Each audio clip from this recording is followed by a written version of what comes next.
Getting promoted sounds exciting until you realize the people you now supervise were just your coworkers yesterday. One day you are part of the group, and the next day you are expected to lead it. You are no longer working on the floor the same way.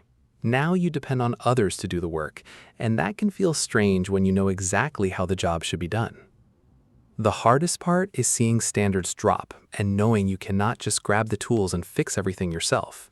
Your new job is not to do everyone's work. It is to make sure the work gets done properly. This is where the real pressure begins. You are stuck between being a friend and being the supervisor, and both roles are pulling you in different directions. Even lunch can feel different now. People may still laugh with you, but some may start watching what they say because your position has changed. Some people may say, "You changed," but sometimes you did not change as a person. Your responsibilities changed, and that changes how people experience you. As a supervisor, the goal is not to be liked by everyone every day. The goal is to be fair, clear, and respected, even when decisions are uncomfortable.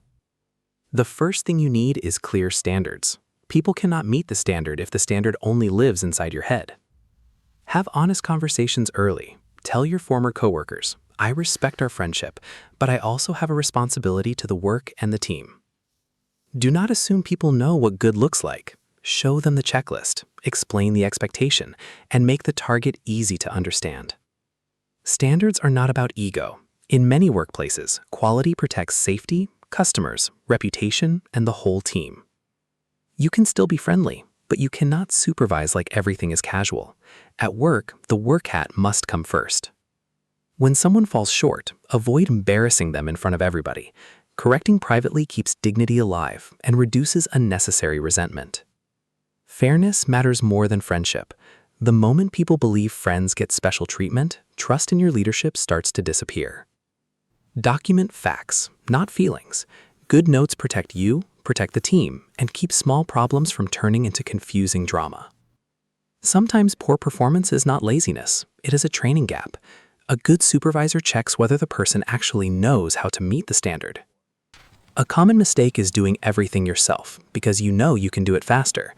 But if you keep rescuing everyone, nobody grows and you burn out.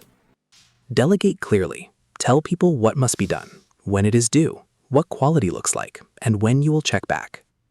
Follow-up is not micromanaging when it's done properly. It shows that the work matters and that promises must become results. Lead people. Do not just police them. Coaching turns mistakes into learning, and learning turns average workers into reliable team members. Then comes the difficult moment. A friend asks for a pass. Maybe they want extra time, less pressure, or a small rule ignored. This is where you must be kind but firm. You can say, "I understand, but I have to apply the same standard to everyone." Some people will test your boundaries, not always because they dislike you, but because they want to know what kind of supervisor you are going to be. You now stand between your team and upper management. That means you must understand the pressure from both sides without losing your balance. Communicate upward honestly. Do not hide problems, but do not throw your team under the bus either. A good supervisor protects the team when they deserve support, but protection is not the same as covering up poor work. Accountability conversations are uncomfortable, especially with people you know personally, but avoiding them only makes the problem bigger. Watch for friends who use the friendship to dodge responsibility.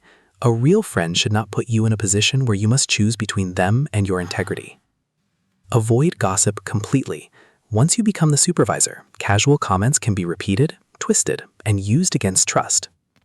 You will need emotional control. Some days you may feel lonely, misunderstood, or frustrated, but reacting badly can damage your leadership. Trust is built slowly. Every fair decision, every honest conversation, and every consistent action adds one block to the bridge. Praise people when they do well. Public recognition tells the team that standards are not only about correction, they are also about appreciation. Correct people privately when they miss the mark. The purpose is not to shame them, but to guide them back to the standard. Do not solve every problem for the team. Ask questions, let them think, and help them become responsible problem solvers. Leadership can feel lonely because the final decision may rest on you. That is part of the role, and it requires courage. You may question yourself and wonder if you are ready. That is normal. New supervisors often feel pressure because they care about doing it right. Build simple routines, daily check-ins, clear task lists, weekly reviews, and calm follow-ups. Structure makes leadership easier. Sometimes you may have to make a tough call. Being a supervisor means caring about people, but still protecting the standard. Some friendships will change, and that can hurt, but honest friendships can survive when respect is stronger than convenience. Over time, the team stops seeing you as just the old coworker.